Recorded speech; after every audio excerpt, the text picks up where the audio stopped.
Surat Yakobus pasal yang kelima, ayat 17 dan ayat yang ke-18. Perhatikan ayat 17 dan ayat yang ke-18. Elia adalah manusia biasa, sama seperti kita, dan ia telah bersungguh-sungguh berdoa supaya hujan jangan turun, dan hujan pun tidak turun di bumi selama 3 tahun dan 6 bulan. Lalu ia berdoa pula, dan langit menurunkan hujan, dan bumi pun mengeluarkan buahnya. Amen, saudara. Hal yang menarik, Alkitab berkata, Elia adalah manusia biasa, sama seperti kita. Setiap kali kita membacakan kisah hamba Allah ini, kita dibuat tercengang dengan keajaiban-keajaiban yang Allah kerjakan lewat hidupnya. Kita melihat mujizat bagaimana dia berdoa, dan akhirnya Alkitab berkata hujan tidak turun selama 3 tahun dan 6 bulan, 3,5 tahun lamanya. Lalu Alkitab berkata dia berdoa pula, dan Alkitab mengatakan hujan pun turun dengan begitu lebat. Nah, yang menggembirakan hati adalah karena surat Yakobus ini menegaskan dengan sangat jelas, Alkitab mengatakan Elia adalah manusia biasa, dan yang kedua dikatakan sama seperti kita. Itu berarti apapun yang dialami oleh Elia, doa yang pernah dia naikkan, yang membawa akan kuasa Allah yang besar, maka bagian yang sama berlaku dalam kehidupan kita. Amen, saudara. Karena dia manusia biasa, dia sama seperti kita. Nah, Alkitab memang berkata, dia bersungguh-sungguh berdoa, dan apa yang dia doakan, Tuhan beri seperti yang dia katakan kepada Allahnya.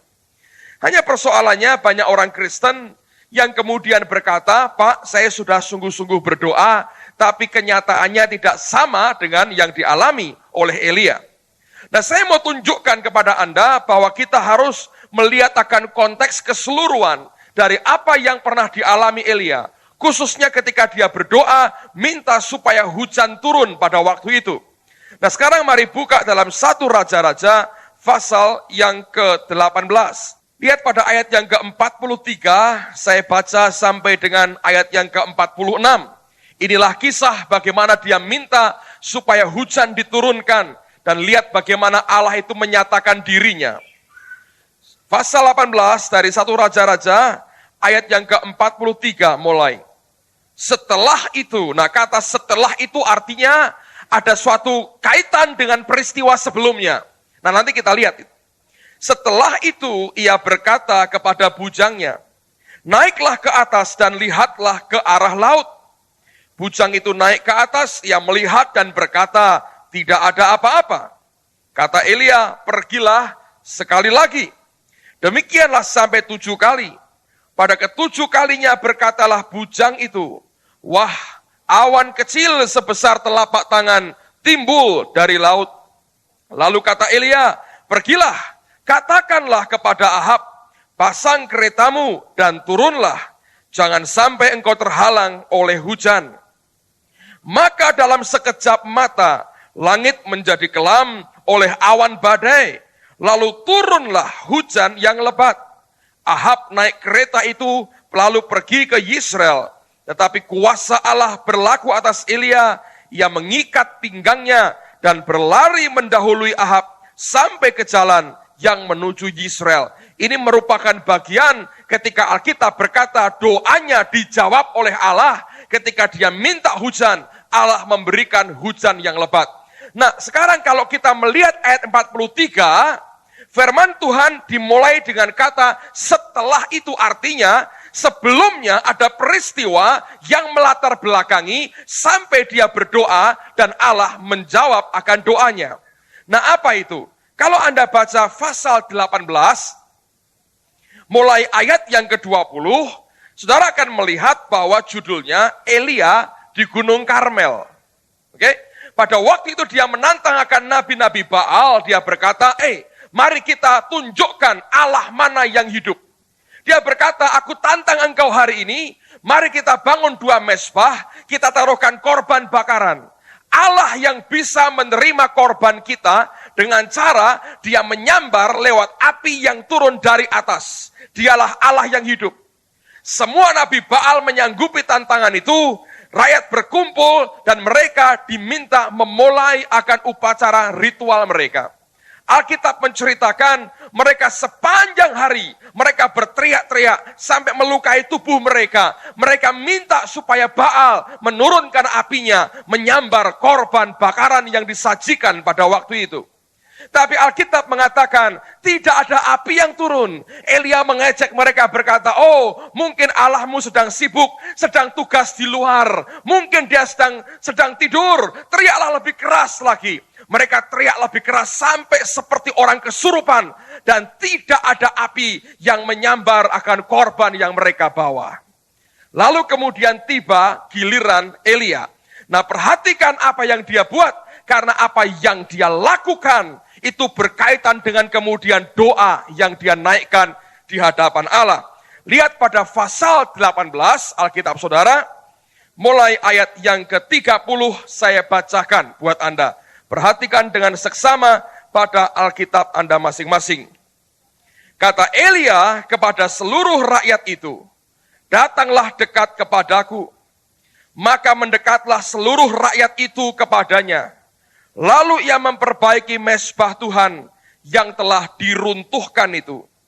Kemudian Elia mengambil 12 batu menurut jumlah suku keturunan Yakub. Kepada Yakub ini telah datang firman Tuhan, engkau akan bernama Israel. Ia mendirikan batu-batu itu menjadi mezbah demi nama Tuhan dan membuat suatu parit sekeliling mezbah itu yang dapat memuat 2 sukat benih. Ia menyusun kayu api, memotong lembu itu dan menaruh potongan-potongannya di atas kayu api itu. Lalu ayat 34 Anda perhatikan. Sesudah itu ia berkata, penuhilah berapa saudara? 4 buyung dengan air dan tuangkanlah ke atas korban bakaran dan ke atas kayu api itu. Kemudian katanya, buatlah begitu untuk kedua kalinya. Dan mereka berbuat begitu untuk kedua kalinya. Kemudian katanya, buatlah begitu untuk ketiga kalinya. Dan mereka berbuat begitu untuk ketiga kalinya. Sehingga air mengalir sekeliling mezbah itu, bahkan parit itu pun penuh dengan air. Lalu mari kita lihat apa yang kemudian terjadi saudara. Ayat berikutnya. Kemudian pada waktu mempersembahkan korban petang, tampillah Nabi Elia dan berkata, ya Tuhan Allah Abraham, Ishak dan Israel.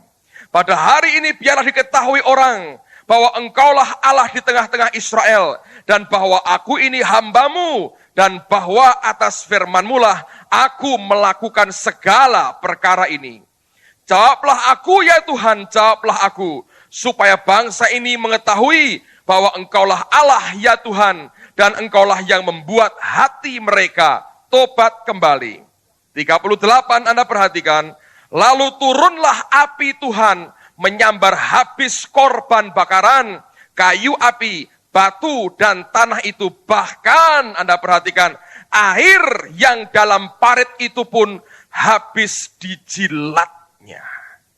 Ketika seluruh rakyat melihat kejadian itu, sujudlah mereka serta berkata, Tuhan dialah Allah, Tuhan dialah Allah. Perhatikan saya dulu saudara. Setelah peristiwa itu, dia berdoa. Apa yang dia minta? Dia minta hujan. Alkitab berkata dia berdoa 7 kali. Allah memberikan akan hujan yang lebat luar biasa. Seluruh tanah Israel dibasahi setelah 3,5 tahun. Mereka tidak dapat air. Dengarkan bahwa doa yang sungguh-sungguh, itu bukan hanya doa yang diucapkan karena kita berteriak-teriak sepanjang hari kepada Allah kita. Sebelum dia menaikkan doa, dia minta hujan yang lebat. Apa yang sebetulnya dipersembahkan Elia kepada Allah? Alkitab berkata dia menyusun akan mezbah dari 12 batu, merupakan simbol dari 12 suku Israel. Dia taruh kayu, dia taruh lembu yang dipotong, itu merupakan korban yang dia bawa kepada Allah. Tapi jangan lupa, yang lebih berharga dari lembu yang dia persembahkan kepada Allah. Apa yang sebenarnya Elia berikan kepada Allah? Alkitab mengatakan dia memberikan air kepada Tuhan. Betul? Ketika 3,5 tahun tidak ada hujan, Anda bisa bayangkan. Mereka sama sekali tidak mendapatkan air. Bahkan air sungai pun mulai kering. Yang paling berharga pada waktu itu sebenarnya adalah air. Nah, Elia tidak memberikan 1 buyung air. Setiap kali dia berikan, dia tuangkan 4 buyung. Dia melakukan itu selama 3 kali. Nah, Anda masih ingat pelajaran di SD 4 kali 3, berapa anak-anak? 12, saudara. Mewakili setiap buyung air itu, mewakili 12 atau tiap suku Israel. 4 kali 3, 12 buyung air dia tuangkan, mewakili akan 12 suku Israel. Dia dirikan mezbah, 12 batu, dia tuangkan persembahan yang paling berharga pada waktu itu adalah air. Bukan lembu, saudara. Mereka potong lembu nggak masalah, karena paling tidak mengurangi jatah air untuk lembu dan manusia bisa minum. Tapi yang paling precious, yang paling berharga pada waktu itu adalah air. Nah, tanah begitu kering, tidak pernah kena air. Anda tuangi air, dalam sekejap air itu akan lenyap, dihisap oleh tanah yang kering. Tapi orang ini tahu prinsip menabur, dan dia akan menuai. Dia korbankan air dalam jumlah besar, mewakili setiap suku Israel. Firman Tuhan berkata, api Allah itu menjilat habis seluruh air yang dipersembahkan oleh Elia. Dan saya percaya air itu yang dilipat gandakan oleh Bapa yang di surga dan kemudian dicurahkan dalam hujan yang lebat. Tahukah saudara, ada prinsip menabur dan ada prinsip menuai. Yang engkau tabur itu yang akan engkau tuai.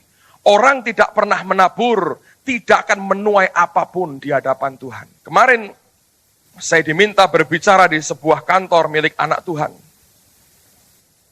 Menjelang saya akhiri dalam doa, Roh Kudus membuka mata rohani saya. Dan dia berkata begini, tahukah engkau bahwa hari ini ada berapa miliar orang di bumi ini yang berseru memanggil Allah di atas sebagai Bapa mereka.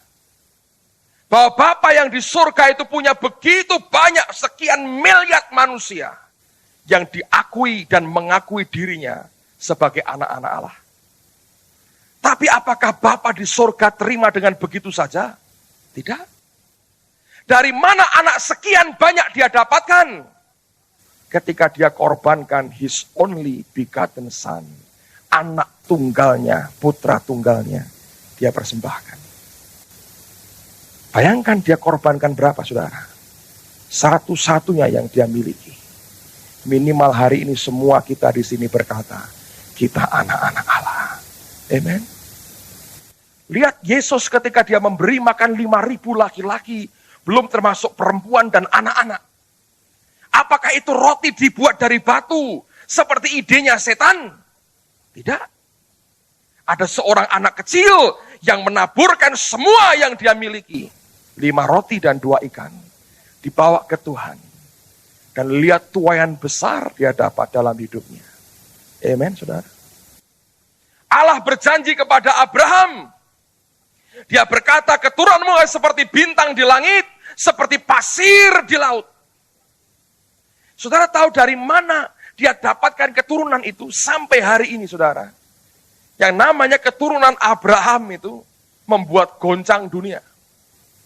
Orang-orang Israel, zaman Perang Dunia Kedua, 6 juta dibantai oleh Hitler saja. 6 juta. 1,5 juta diantaranya itu anak-anak kecil. Di Israel sampai hari ini Anda masih bisa lihat tumpuan sepatu anak-anak. 1,5 juta anak mati. Mereka diperlakukan seperti binatang. Para wanitanya dijadikan sebagai kelinci percobaan untuk bisa menciptakan ras Aryanya Hitler. Akhirnya mereka mati dengan kondisi tubuh yang mengerikan sekali. Anak-anak dipisahkan, ditarik dari orang tuanya, dipisahkan, dikumpulkan, masukkan dalam kamar gas. dan gas beracun dimasukkan. Mereka teriak tidak tahu apa yang harus dibuat, mati tercekik oleh karena gas itu. 1,5 juta orang. Anda bisa bayangkan apa yang sebetulnya terjadi dengan mereka. Begitu banyak orang mencoba membantai. Sampai hari ini jumlahnya makin besar, saudara. Karena Allah berjanji. Saya dengar kisah yang menarik sekali. Pada waktu mereka baru saja merdeka tahun 48. Hari ini mereka merdeka, besoknya dikepung 6 negara sekitar mereka. Mereka serentak angkat senjata mau habiskan negara yang baru berumur 1 hari, saudara. Mesir kerahkan puluhan tank menyeberang ke gurun. Mereka siap masuk ke tanah Israel. Tapi ketika ditunggu-tunggu, tank Mesir tidak pernah sampai di tanah Israel. Kenapa? Waktu mereka cek ke padang gurun, mereka menjumpai tank itu dalam keadaan utuh dengan semua perlengkapan senjatanya.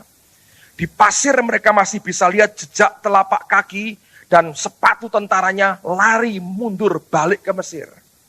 Mereka heran, apa yang membuat orang-orang ini ketakutan berhenti di tengah jalan.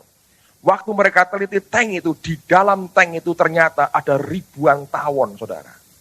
Anda boleh pasukan hebat kayak apa, Anda ketemu 1.000-2.000 tawon kabur, saudara. Tidak ada orang serang mereka. Tawon yang serang mereka. Kabur. Puluhan tank dalam keadaan belum pernah ditembakkan. Utuh senjatanya. Ditinggal di padang gurun dan ribuan tawon nongkrong di dalamnya, saudara. Anda tahu bagaimana Suriah kehilangan Holland Gates, dataran tinggi Golan? Itu kalau Anda ke Tiberias, Anda di danau Tiberias, Anda akan lihat di sebuah sisinya itu merupakan dari jauh ada bukit yang cukup tinggi, itu dataran tinggi Golan.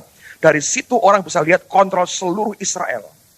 Bukit yang sangat strategis.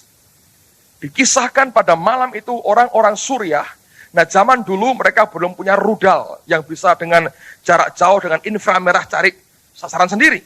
Mereka harus pakai sinar lampu yang sorot yang besar untuk memandu mereka menembak musuh zaman itu, saudara. Nah, orang Suriah, mereka tempatkan pasukan di atas. Mereka berkata, malam ini kita habisin mereka yang di bawah. Mereka siapkan lampu sorotnya, saudara. Nah, waktu disorotkan ke tentara Israel, mereka nggak berdaya karena dari atas tinggi sekali. Nah, pada waktu kanonnya mau diarahkan ke bawah, itu lampu bisa mendongak ke atas.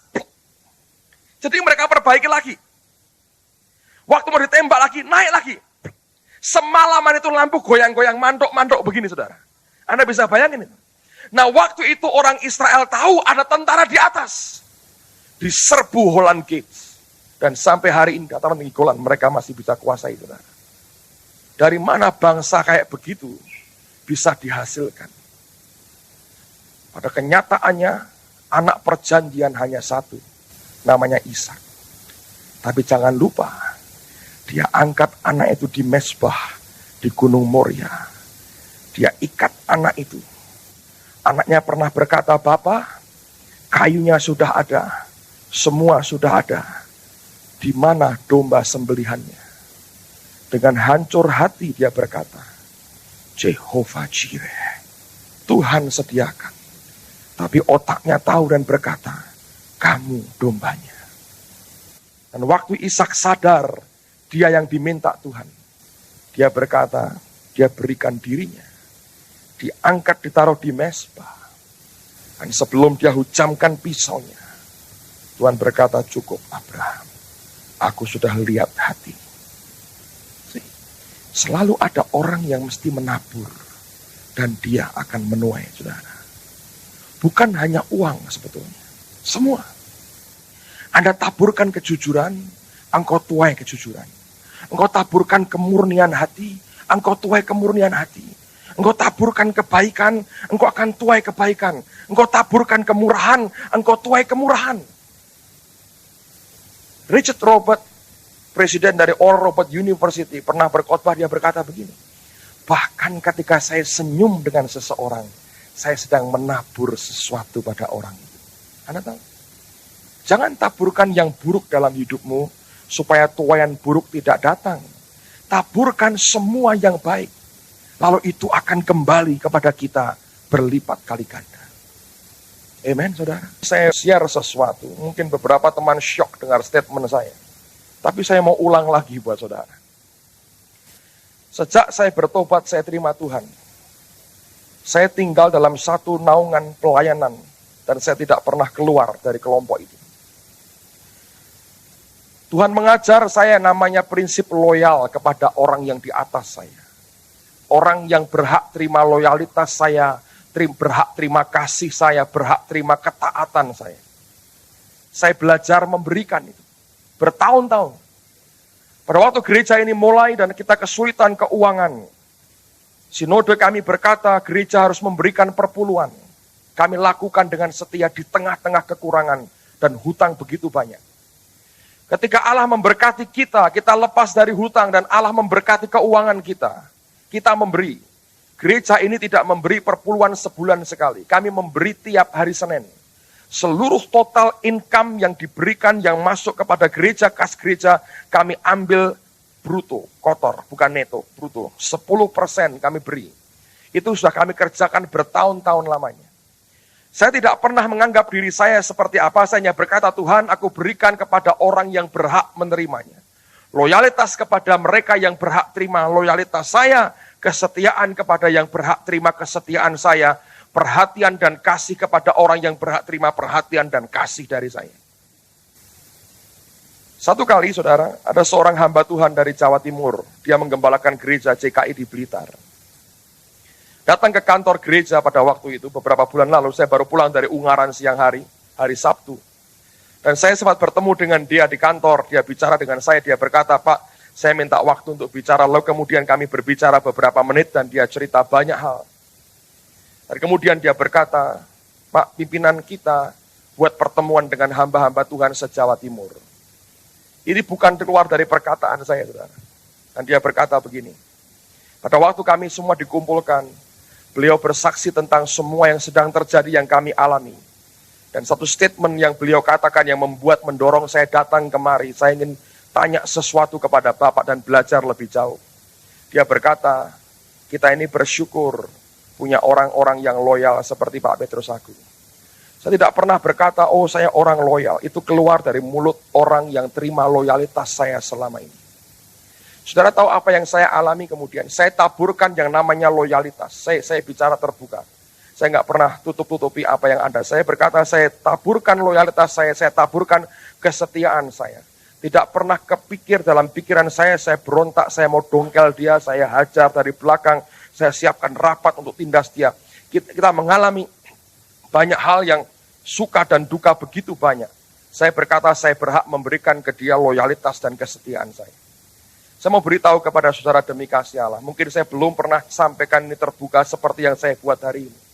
Hari ini di gereja, saya dikelilingi oleh teman-teman yang bekerja bersama-sama. Dan mereka adalah orang-orang yang loyal kepada saya. Amen, saudara. Lihat teman-teman di sekitar saya yang di kantor setiap hari.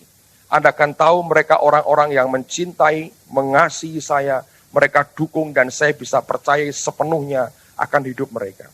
Setiap kali saya pergi dari Indonesia, saya ke negara lain, saya tahu mereka akan atur gereja ini dengan yang terbaik yang mereka bisa. Tidak pernah ada ketakutan sedikit pun mereka berbuat sesuatu yang negatif di belakang saya. Saya kenal mereka bertahun-tahun, saya tahu mereka, saya lihat kasih mereka teruji luar biasa dan itu merupakan berkat besar untuk setiap pemimpin, saudara. Pendeta Haryono yang sekarang tugas di Amerika pernah berkata kepada saya, Pak, kantor kita ini enak. Orangnya orang yang hatinya adem semua, nggak ada hati panas. Amen, saudara. Mereka yang pernah nangis sama-sama, berjuang bersama-sama, menderita bersama-sama. Dan hari ini saya berkata pada saudara, saya nggak perlu sebut nama mereka satu persatu. Tapi saya mau beritahu saudara, saya dikelilingi orang-orang yang mengasihi, mendukung, dan mencintai saya segenap hati. Itu tuayan saya, saudara. Kalau ada di tengah-tengah kita, dan saya tidak melihat itu, saya harap tidak pernah ada. Orang yang berontak, suka berontak, banyak kepahitan. Saya mau beritahu saudara, Anda bukan tuayan saya. Saya tidak pernah nabur seperti itu. Kalau Anda muncul di tengah-tengah kami, saya mau beritahu saudara, dua hal akan terjadi. Satu, memang Anda bukan tuayan saya. Anda yang dititipkan sementara, jadi duri dalam daging. Tapi itu artinya Anda utusan iblis. Tapi yang kedua, kalau Anda tuayan saya, Tuhan akan berurusan keras dengan saudara. Sampai semua durimu akan dilunakkan Tuhan di presto habis, saudara. Saya berkata, kenapa saya tidak pernah tabur yang seperti itu? Saya tahu saya tidak akan pernah tuai yang seperti itu dalam kehidupan saya. Amen, saudara. 3 tahun lalu Allah buktikan, semua yang bukan tuayan saya dia singkirkan habis. Dalam 3 tahun setengah ini kami menikmati kedamaian yang luar biasa melayani Tuhan bersama-sama. Belum pernah saya merasakan seumur-umur saya ada unity selama kecuali 3,5 tahun ini. Luar biasa. Di kantor tidak pernah ada ketegangan orang berjuang untuk mengutamakan dagingnya. Saya bukan cari orang yes man, saudara. Anda tahu bedanya, Anda tahu, Anda cek dalam rohnya. Kalau orang itu hatinya lembut, hatinya benar, Anda akan tahu orang itu orang benar. Nah, hal yang sama berlaku dalam hidup kita. Anda taburkan yang baik, dengerin baik-baik. Anda tidak akan tuai yang buruk. Orang berkata, oh Yesus nabur baik dapat Yudas. Yudas jadi duri sebentar, saudara. Lalu apakah Yudas jadi bagian dari tuaian Yesus? Absolutely not. Perutnya terbelah, mati gantung diri. Dan finish hidupnya. Hari ini neraka tempatnya. Saya mau beritahu, kalau Anda taburkan yang baik dari hidupmu, engkau akan terima yang baik. Amen. Engkau taburkan kejujuran. Orang kejujuran akan engkau tuai. Engkau taburkan kerendahan hati, kemuliaan akan engkau tuai. Itu prinsip firman Tuhan. Ketika Elia menaburkan air yang berharga yang dia punya, hujan lebat membasahi seluruh Israel. Bukan hanya berlaku untuk materi atau uang, tapi semua aspek kehidupan kita. Belajar tabur sesuatu yang baik. Ingat perkataan Yesus. Kalau engkau masuk ke rumah orang, sampaikan salam. Betul? Kalau orang itu layak dan mau menerima, salam itu akan turun kepadanya. Kalau orang itu tidak mau terima, dia berkata apa? Salam itu akan apa? Kembali kepadamu. Kayak barang, saudara. Tapi saya mau beritahu ketika Anda berkata shalom, Anda menabur sesuatu. Hasto, kalau kamu teriak shalom, orang semua diem, nggak apa-apa. Kamu nabur yang baik, mereka tidak mau shalom, itu balik kepadamu. Engkau berkata, selamat pagi saudara-saudara, Anda diam. Tadi pagi saya bilang, selamat pagi Hasto, saya berkata begitu. Saya juga mau nabur yang baik ke dia. Tuhan akan berkata, good morning Hasto. Amen. Kalau Tuhan berkata lebih baik dari orang berkata. Setiap perkataan yang baik, engkau taburkan. Engkau akan tuai yang baik. Motivasi jahat engkau tabur, engkau akan dikitari orang dengan motivasi jahat. Saudara mengerti? Semua yang baik ditabur. Engkau akan tuai seperti yang engkau tabur. Saya mau tunjukkan lagi. Coba buka surat Korintus, 2 Korintus, saudara. Haleluya. 2 Korintus. Lihat prinsip menabur dan menuai. Pasal 9. 2 Korintus pasal 9. Dan sepertinya ini hal yang sepele, yang simple. Tapi tidak sederhana yang Anda duga. 2 Korintus pasal 9. Perhatikan mulai ayat yang ke-6. Firman Tuhan berkata, camkanlah ini. Saya mau ngomong jujur, boleh buat saudara? Sebelum saya bertobat, saya datang ke sebuah gereja. Saya belum bertobat, saudara. Dan dulu background saya orang minder sekali. Gembalanya sudah tua. Kalau ngomong gemetar, saudara. Setiap kali mau persembahan, dia baca ayat ini. Sampai bosan saya. Kenapa nggak ada ayat lain begitu ya? Tapi tidak sesimpel yang kita duga, saudara. Dan hari ini saya baca buat Anda. Sebagian Anda bosan. Sudah 10 tahun, 15 tahun Pak saya baca ini. Menurut saya jarang bacakan buat Anda. Tapi hari ini perlu. Alkitab berkata, camkanlah ini. Orang yang menabur sedikit akan menuai sedikit juga. Dan orang yang menabur banyak akan menuai banyak juga. Hendaklah masing-masing memberikan menurut kerelaan hatinya. Jangan dengan sedih hati atau karena paksaan. Karena Allah mengasihi orang yang memberi dengan sukacita. Ayat 8, dan Allah sanggup melimpahkan segala kasih karunia kepada kamu. Supaya kamu senantiasa berkecukupan di dalam segala sesuatu. Malah berkelebihan di dalam berbagai kebajikan. Lalu perhatikan ayat yang ke-12. Ini merupakan bentuk pelayanan tersendiri, saudara. Dan ini bukan hal yang simple. Perhatikan ayat 12. Sebab pelayanan kasih yang berisi pemberian ini bukan hanya mencukupkan keperluan orang-orang kudus, tapi juga melimpahkan ucapan syukur kepada Allah. Lalu ini sifatnya 13. Dan oleh sebab kamu telah apa? Tahan uji dalam pelayanan itu. Orang memberi, orang menabur, dia diuji loh saudara. Oh ya, untuk sesekali dibangkitkan semangatmu, Anda bisa berkata, ya kita memberi. Tapi apakah engkau bisa terus-menerus memberi dalam hidupmu? Kalau engkau tahan uji, akan luar biasa. Dan oleh sebab kamu telah tahan uji dalam pelayanan itu, mereka memuliakan Allah karena yang kedua, ketaatan kamu dalam pengakuan akan Injil Kristus. Dan karena kemurahan hati kamu dalam membagikan segala sesuatu dengan mereka dan dengan semua orang. Butuh tahan uji, ketaatan, dan kemurahan hati. Kalau kita lakukan semua dengan segenap hati, seperti yang Alkitab ajarkan, yang engkau tabur akan engkau tuai. Amen, saudara? Nah, bukan hanya itu. Mari kita kembali ke Raja-Raja pasal yang ke-19 tadi. 18, maaf. Perhatikan apa yang kemudian terjadi setelah itu. Setelah dia memberikan air, ayat 35, saya bacakan buat Anda sekali lagi. Pasal 18, ayat 35. Sehingga air mengalir sekeliling mezbah itu, bahkan parit itu pun penuh dengan air.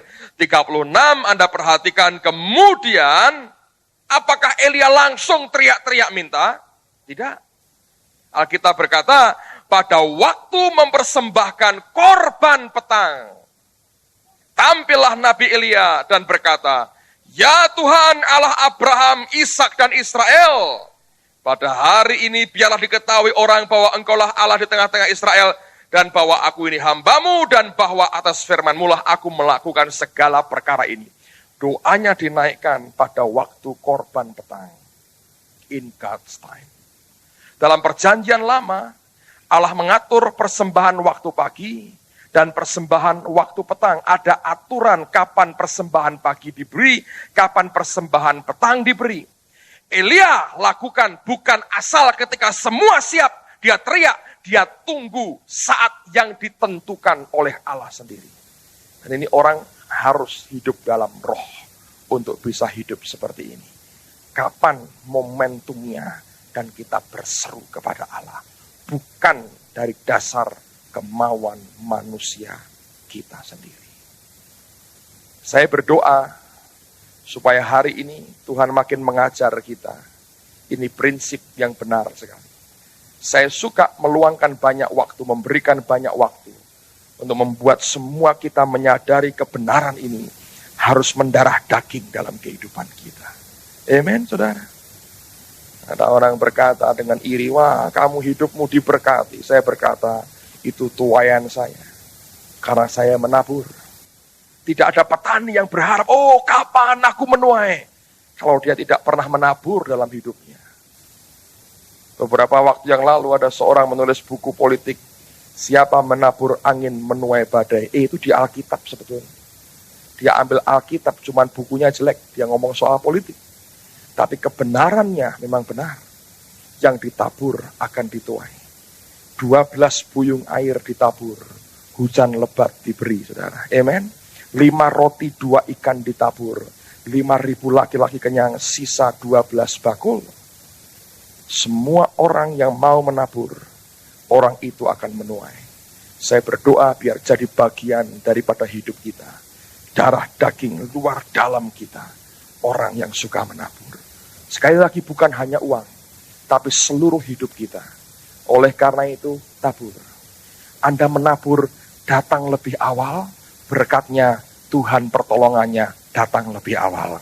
Anda menabur kebaktian mepet pada waktunya, tuaiannya pertolongan Tuhan mepet pada waktunya. Anda menabur datang kebaktian terlambat, Tuhan juga berkata, aku ketularan jenengan, telat nulungani. Monggo saudara. Yang pertama adalah, fase pertama adalah ketika mereka di tanah Mesir, mereka terima janji Allah. Hidup mereka oleh karena janji Allah. Mereka bergerak bukan karena mereka telah melihat akan tanah Kanaan, tapi hanya mereka mendengar janji Allah. Itu merupakan fase pertama. Oleh karena mereka percaya, lalu mereka mulai melangkah, mereka meninggalkan Mesir, mereka masuk padang gurun untuk masuk tanah Kanaan. Itu oleh karena janji Allah semata-mata. Lalu setelah mereka keluar dari Mesir, ini yang terjadi, mereka dibawa Tuhan sebetulnya masuk pada fase yang kedua, yaitu Allah akan membuka mata mereka untuk mereka melihat sendiri tanah perjanjian itu, dan mereka mencicipi akan apa yang Tuhan sediakan bagi mereka. Mereka belum bisa menikmati seluruhnya, tapi Tuhan ingin mereka mencicipi. Nah, masuk fase kedua inilah sebenarnya fase yang menentukan. Dalam setiap kelompok, dalam gereja lokal, dalam kehidupan pribadi kita sebagai orang percaya, waktu kita terima janji-janji Allah, ujiannya adalah ujian terhadap kesabaran kita sendiri dan iman kita. Waktu kita masuk fase kedua, di mana Allah memberikan kita mencicipi akan sebagian kecil dari janjinya, dan mata kita mulai dibuka melihat akan apa yang Tuhan akan beri. Kita memasuki suatu periode yang sangat kritis sekali. Sebab pada waktu itu orang mulai bicara tentang visi. Nah, visi sebetulnya tidak bisa dilepas dengan yang namanya perubahan. Bahkan perubahan yang sangat besar. Karena sesuatu yang Allah beri di luar kebiasaan kita hidup pada hari ini. Nah, visi ketika kita terima visi, itu mengubah seluruh hidup kita. Mengubah cara berpikir kita, mengubah gaya hidup kita, mengubah cara bicara kita, mengubah seluruh aspek hidup kita. Pada waktu visi diberi, sesuatu sudah mulai berubah. Nah, apa yang kemudian Tuhan katakan? Lihat pasal 13 pada ayat yang pertama. Tuhan berfirman kepada Musa, suruhlah beberapa orang mengintai tanah Kanaan yang akan kuberikan kepada orang Israel. Dari setiap suku nenek moyang mereka haruslah kau suruh seorang, semuanya pemimpin-pemimpin di antara mereka. Lalu Musa menyuruh mereka dari padang gurun Paran, sesuai dengan titah Tuhan, semua orang itu adalah kepala-kepala di antara orang Israel. Dan inilah nama-nama mereka. Dari suku Ruben, Syamua bin Sakur. Dari suku Simeon, Safat bin Hori. Dari suku Yehuda, Kaleb bin Yefune. Dari suku Isakar, Yigal bin Yusuf. Dari suku Efraim, Hosea bin Nun. Dari suku Benyamin, Palti bin Rafu.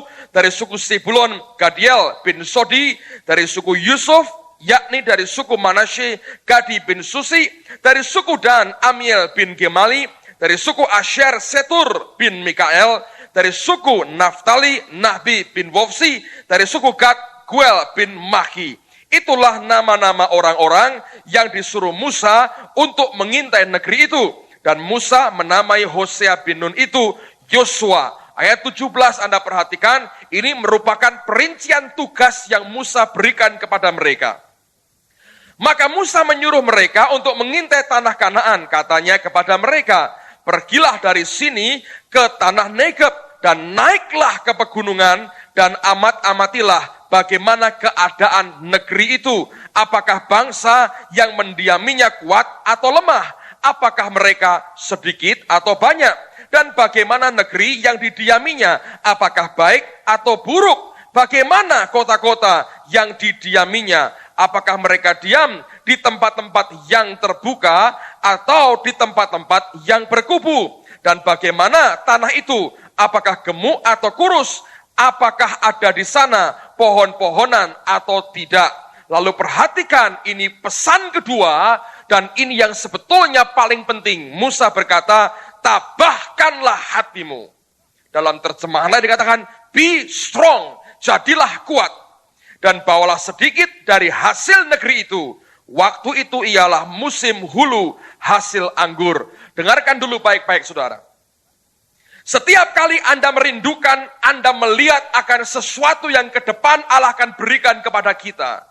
Orang menyebut dengan kata visi. Alkitab juga menggunakan istilah yang sama, visi. Maka visi itu tidak bisa dipisahkan dengan kata yang kedua, yaitu perubahan. Kalau engkau ingin melihat sesuatu yang besar berlaku dalam hidupmu, saudara dan saya harus siap dibawa masuk dalam perubahan-perubahan dan bahkan perubahan-perubahan yang sangat mendasar sekali. Itulah sebabnya Musa tidak hanya memberikan akan rincian tugas kepada mereka, tapi nasihat yang paling penting adalah be strong. Nah, kata itu sebetulnya terjemahan yang paling akurat adalah make yourself strong. Jadikan dirimu sendiri kuat. Kalau kita ingin merindukan sesuatu yang besar dari Allah, merindukan janji Allah itu accomplish, tergenapi dalam kehidupan kita, dengarkan nasihat yang sama yang pernah Musa berikan sekian ribu tahun yang lalu kepada para pemimpin orang-orang Israel. Dia berkata, make yourself strong, jadikan dirimu sendiri kuat. Tidak bisa engkau bergantung kepada orang lain atau minta orang lain membuat engkau kuat. Saudara harus menjadikan dirimu sendiri kuat.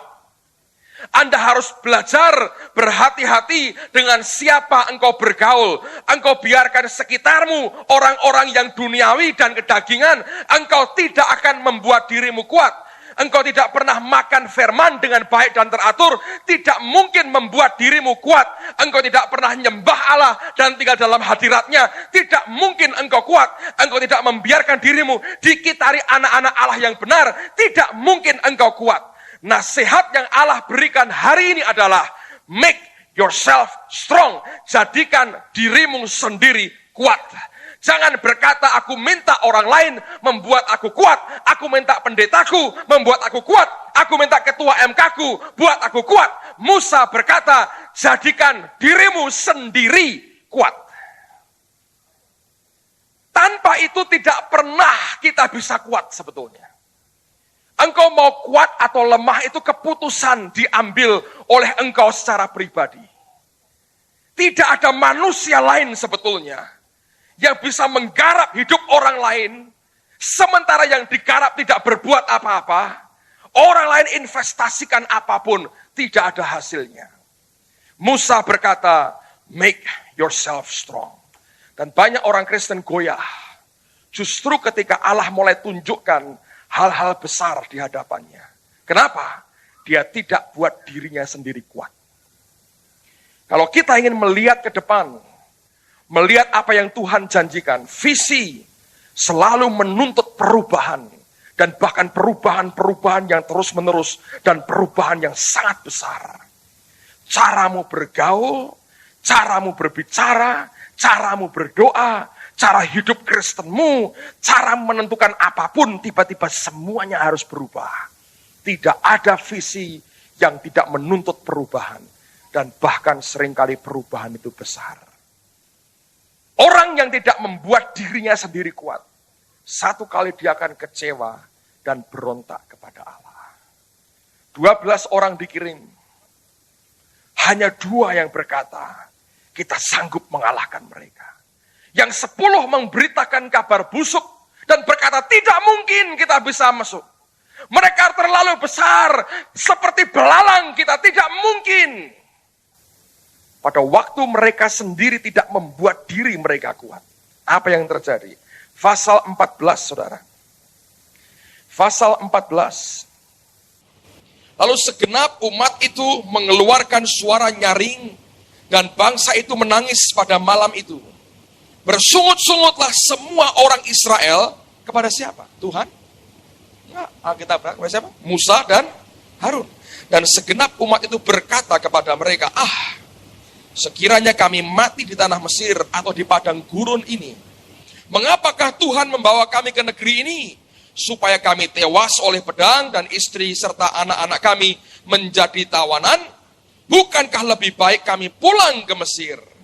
Dan mereka berkata seorang kepada yang lain, baiklah kita mengangkat seorang pemimpin, lalu pulang ke Mesir. Lihat dari ayat yang pertama sampai ke-4, Anda melihat mereka berontaknya kepada Musa dan Harun. Alkitab tidak menulis mereka berontak kepada Allah. Tapi apakah betul sekedar berontak kepada Musa dan Harun? Ayat berikutnya, ayat yang kelima. Lalu sujudlah Musa dan Harun di depan mata seluruh jemaah Israel yang berkumpul di situ. Tetapi Yosua bin Nun dan Kaleb bin Yefune, yang termasuk orang-orang yang telah mengintai negeri itu, mengoyakkan pakaiannya dan berkata kepada segenap umat Israel, Negeri yang kami lalui untuk diintai itu adalah luar biasa baiknya. Jika Tuhan berkenan kepada kita, maka Ia akan membawa kita masuk ke negeri itu dan akan memberikannya kepada kita, suatu negeri yang berlimpah-limpah susu dan madunya. Hanya, perhatikan, janganlah memberontak kepada Tuhan. Jadi rupanya Anda berontak kepada otoritas di atas, dengan orang tua, dengan siapapun di atasmu. Itu sebetulnya Anda berontak dengan Tuhan. Kaleb tidak berkata, jangan berontak kepada Musa dan Harun. Enggak, dia berkata, janganlah berontak kepada Tuhan. Dan janganlah takut kepada bangsa itu, sebab mereka akan kita telan habis. Dalam terjemahannya dikatakan, mereka akan menjadi roti kita. Dulu mereka nggak makan nasi. Roti. Raksasa dianggap sebagai roti. Kalau kita berkata, mereka akan jadi nasi liwet kita.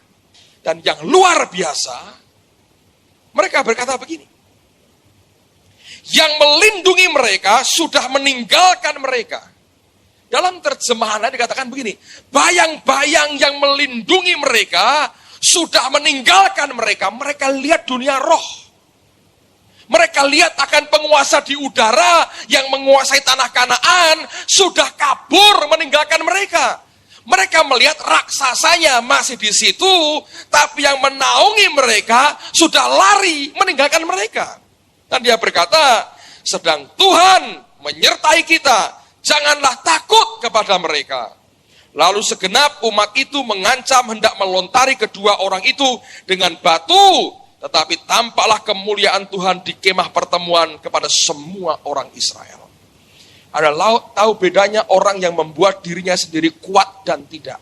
Orang yang membuat dirinya sendiri kuat, dia melihat dengan mata yang berbeda. Orang yang lemah, dia melihat dengan cara pandangnya sendiri. Lalu Anda perhatikan pada ayat yang ke-20, Tuhan berkata demikian. Berfirmanlah Tuhan, aku mengampuni sesuai dengan permintaanmu. Hanya demi aku yang hidup, dan kemuliaan Tuhan memenuhi seluruh bumi. Semua orang yang telah melihat kemuliaanku, dan tanda-tanda mujizat yang kuperbuat di Mesir dan di padang gurun, namun telah 10 kali mencobai aku, dan tidak mau mendengarkan suaraku, pastilah tidak akan melihat negeri yang kujanjikan dengan bersumpah kepada nenek moyang mereka. Semua yang menista aku ini tidak akan melihatnya. 24 Anda perhatikan. Tetapi hambaku Kaleb, karena lain jiwa yang ada padanya. Different spirit. Bukan jiwanya, rohnya berbeda. Karena lain roh yang ada padanya. Dan dia mengikut aku dengan sepenuhnya. Akan kubawa masuk ke negeri yang telah dimasukinya itu. Dan keturunannya akan memilikinya. Apa yang merupakan ciri orang yang rohnya berbeda? Lihat sekarang bagian terakhir Yosua pasal yang ke-14. Kitab Yosua pasal yang ke-14. Lihat pada ayat yang ke-6, ketika mereka masuk Kanaan, Kaleb minta Hebron. Dan apa yang dia katakan? Yosua 14 ayat yang ke-6. Bani Yehuda datang menghadap Yosua di Gilgal. Pada waktu itu berkatalah Kaleb bin Yefune orang Kenas itu kepadanya, engkau tahu firman yang diucapkan Tuhan kepada Musa, abdi Allah itu tentang aku dan tentang engkau di Kadeshi Barnea. Aku berumur 40 tahun ketika aku disuruh Musa, hamba Tuhan itu, dari Kadeshi Barnea, untuk mengintai negeri ini. Dan aku pulang membawa kabar kepadanya yang sejujur-jujurnya. Nah, kalimat ini sebetulnya bukan sekedar yang sejujur-jujurnya, tapi dalam bahasa Inggris yang dikatakan as it was in my heart, sesuai dengan apa yang ada di dalam hatiku. Yang 10 laporannya sesuai dengan apa yang ada pada otak mereka. Kaleb dan Yosua melaporkan sesuai dengan apa yang ada di dalam hatinya. Dengar baik-baik. Orang yang punya roh yang berbeda, different spirit. Orang itu akan melihat dengan cara pandang yang berbeda dengan manusia biasa. Orang yang membuat dirinya kuat, rohnya akan berbeda. Nah, waktu rohnya berbeda, dia melihat dengan hatinya, bukan dengan otaknya. Kaleb berkata, aku melaporkan as it was in my heart, seperti yang ada di dalam hatiku. Dia melihat dengan mata rohaninya, bukan dengan mata jasmaninya. Dia melihat bukan dengan otaknya, dia melihat dengan roh dan dengan hatinya. Itu yang membuat cara melihatnya berbeda, saudara. Nah, kalau kita membuat diri kita sendiri kuat, satu kali engkau akan punya roh yang berbeda. Dan roh yang berbeda itu akan membuat engkau melihat semuanya dengan hati, dengan rohmu, bukan dengan otak kita. Saya mau bagi lagi buat saudara. Dengerin baik-baik, saudara. Banyak orang Kristen yang disibukkan, bukan hanya pekerjaan seringkali, bahkan pelayanan. Begitu rupa dia tenggelam dalam kesibukan, sampai ketika Allah berbicara, dia nggak bisa dengar Tuhan berbicara. Nah, di rumah Anda pelajari lagi dari Kejadian pasal 3. Alkitab berkata, waktu itu manusia berdosa. Detik manusia berdosa, apa yang terjadi? Manusia kehilangan akan God conscious. Arah pandang hatinya bukan ke Tuhan lagi, tapi dosa membuat manusia punya yang namanya self-conscious. Arah pandang hatinya ke dirinya sendiri. Nah, waktu dia punya self-conscious, sadarnya tentang dirinya makin kuat, Tuhannya mulai kabur, dia lihat ketelanjangannya. Betul, saudara? Ada sesuatu yang kurang dari diriku. Dan Alkitab berkata, manusia mencoba membuat cawat dari ranting dan dari daun-daunan. Betul nggak, saudara? Tapi apakah manusia cukup menutupi kekurangannya? Enggak. Waktu mereka mendengar langkah kaki Tuhan di taman pada hari itu, sadar telanjang, sudah buat cawat, dicoba nutupi tubuhnya begitu rupa, aku ini kurang ini, kurang ini, kurang ini. Dia berkata, masih kurang cukup, sembunyi akhirnya. Dan waktu itulah Tuhan berkata, di manakah engkau? Saya bersyukur paling tidak, Adam berkata, gua di sini Tuhan. Angkat tangannya. Ya, katanya. Hadir, katanya. Tuhan absen kan? Adam, di mana engkau? Adam bilang, hadir. Tangannya doang yang keluar. Hadir, katanya. Ngapain lu di situ? Tuhan, aku telanjang. Saat itu Tuhan tahu mereka sudah berbuat dosa. Saudara tahu, manusia tidak bisa menutupi kelemahannya sendiri. Manusia tidak bisa menutupi apa yang kurang. Dengerin baik-baik. Hari ini mungkin ada di antara saudara, ada sesuatu yang kurang dalam hidupmu. Anda bisnis, Anda merugi sekian lama, utangmu banyak. Dengerin. Kalau engkau tetap konsentrasi ke kerja untuk bayar utang, engkau seperti sedang buat cawat dari daun. Dan saya beritahu, tidak akan cukup menutupi. Kerja karena engkau tanggung jawab, bagus. Tapi kerja dengan hati. Karena satu kali tiba-tiba engkau akan dengar bunyi langkahnya. Dan pada waktu engkau muncul dengan semua ketelanjanganmu, cawat yang kedodoran itu keluar semua dengan kondisi begitu. Engkau bilang, aku Tuhan. Waktu engkau temui dia, belas kasihannya muncul. Tahukah Anda, desainer dan modiste pertama di dunia adalah Allah sendiri. Bukan Gianni Versace yang bencong dan ditembak orang mati di Miami, saudara. Tahukah Anda bahwa Allah membuatkan pakaian untuk Adam dan Hawa? Sebelum ada Hari Darsono, sebelum ada yang lain-lain, saudara. Sebelum di Paris ada jalan namanya Champs-Élysées. Sebelum ada semua itu, sebelum butik-butik buka di mana-mana, sebelum ada itu. Sebelum ada desainer-desainer bencong yang jalannya aneh-aneh itu keluar. Sebelum itu ada, saudara. Sebelum itu ada. Siapa desainer pakaian, perancang pakaian pertama di dunia? Tuhan sendiri. Dan Amplified Bible mengatakan Allah membuat dari kulit domba.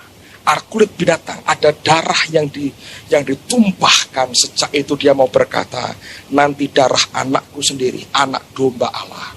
Dan oleh karena itu menutup semua ketelanjangan dan kekuranganmu. Dan menarik sekali, Amplified menuliskan bahwa yang dibuat Tuhan itu long coat, Itu pakaian yang menutup dari leher sampai ke bawah lutut. Anda ke gereja, Anda anak Tuhan, mau desainnya Tuhan, jangan di atas lutut yang bahannya kurang itu, jangan pernah dipakai, saudara. Pakai yang bahannya lebih di bawah lutut. Coba ngomong ke sebelahnya. Kalau yang perempuan aja, yang laki nggak usah. Saya ngomong nih, aku tidak akan pakai pakaian yang bahannya kurang. Coba ngomong. Jangan jadi perempuan miskin. Kurang.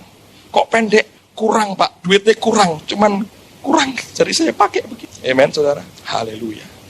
Allah buat pakaian long coat. Seperti Catherine Kuhlman. Long dress, saudara. Jalan very anointed. Sangat diurapi. Tapi itu Tuhan yang bisa menutup kekurangan kelemahanmu adalah Tuhan saja. Amen, saudara. Siapa yang masih suka buat cawat sekarang?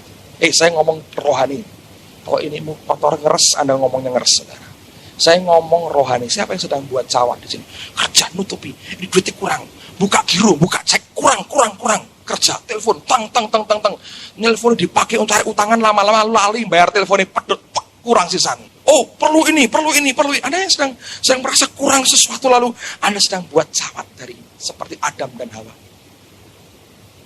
Lebih baik kerja dengan hati. Sebab satu kali langkahnya akan engkau dengar. Dan dia tanya, di mana engkau?